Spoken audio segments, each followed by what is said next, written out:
March is going to be an interesting month for me financially because I am getting my first annual bonus of my career. And even though the annual bonus isn't a ton, I only get half because I only worked half the year last year, it is still a decent amount and it is definitely going to help accelerate my journey towards financial independence. In any case, welcome to my March budget video where I'm going to show you all my income, my expenses, and where the rest of the money is going. A very special welcome back to the 11% or so of you who are subscribed. And if you're new here, I'm Raymond, a software engineer on the path to financial independence and retiring early, and I've saved over $72,000 so far. If you'd like to follow me on my journey, feel free to hit that subscribe button. It really helps out the channel, so thank you so much in advance. Without further ado, let's dive right in and starting with my income. And I'm really excited because this is the first month that my net income, if you include my 401k and HSA, is over $10,000. And in fact, it's actually over $11,000 with a total of $11,181.98 that I am expecting. In this case, this is broken down to $2,773.06 from my 401k, $262.50 from my HSA, as well as my actual take home, the money that I get in my paychecks, $8,146.42. Part of my take home is my actual wage, and about $4,807.60 of it is my bonus. I don't actually know if I'm going to receive the full amount. This is my estimate based on my current base salary of $87,570, as well as the percentage in terms of the bonus that they're paying out at for this year. For those of you who are new here, I am putting away 38% of that base salary into my 401k. This is definitely really aggressive, and I'll be maxing it out well before the end of the year, especially if you include my employer match. The reason that I'm doing this is because of the fact that our company has access, or our retirement plan has access to the mega backdoor Roth IRA, which lets me put in an additional about $30,000 or $40,000 at the maximum into my Roth IRA every single year. My take home is actually going to go up as well regardless of the bonus because March is when our salary adjustments kick in for the rest of 2024. I don't actually know what that amount is yet.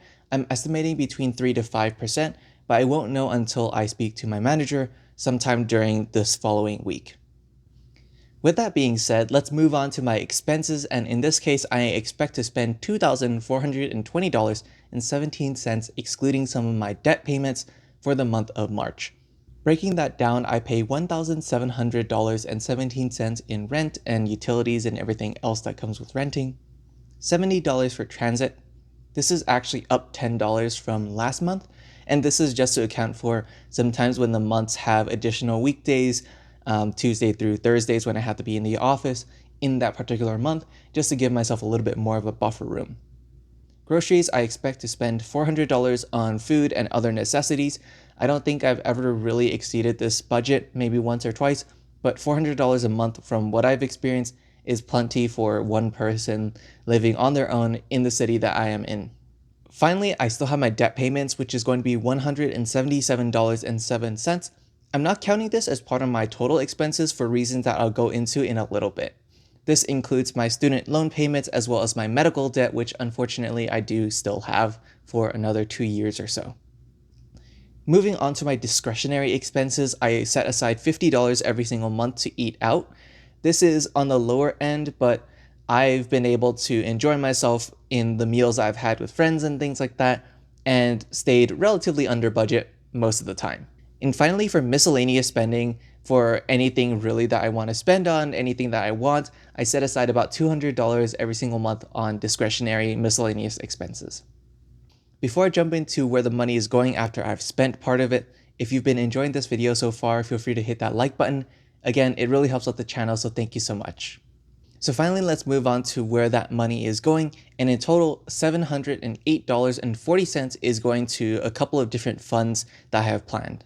In terms of my master's program, I am setting aside $161.75 towards tuition, which should be paid around June, assuming that I decide to continue my master's program, which I'm having some doubts about currently.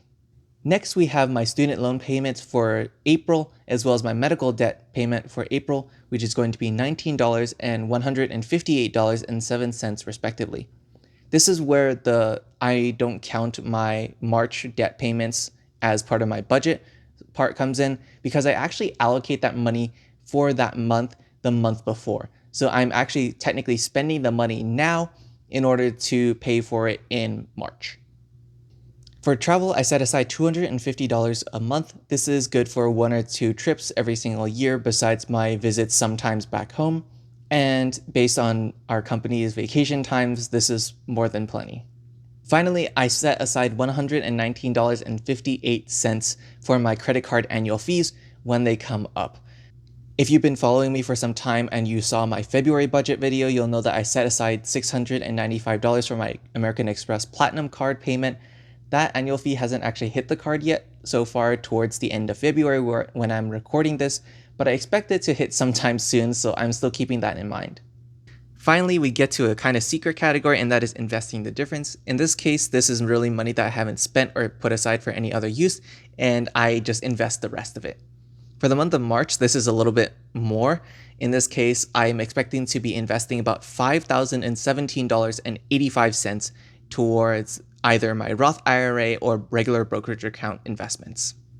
Calculating how much I'm actually investing, including the invest the difference bucket, I am actually saving 72.02% of my income for the month of March, which I think is really, really awesome.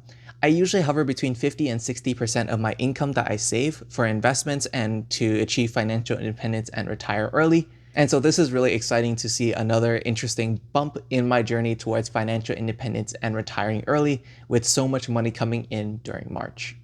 In any case, I hope your budgets are looking as great as mine are. And again, if you enjoyed this video, feel free to hit that like button and subscribe button. Again, it really helps out the channel.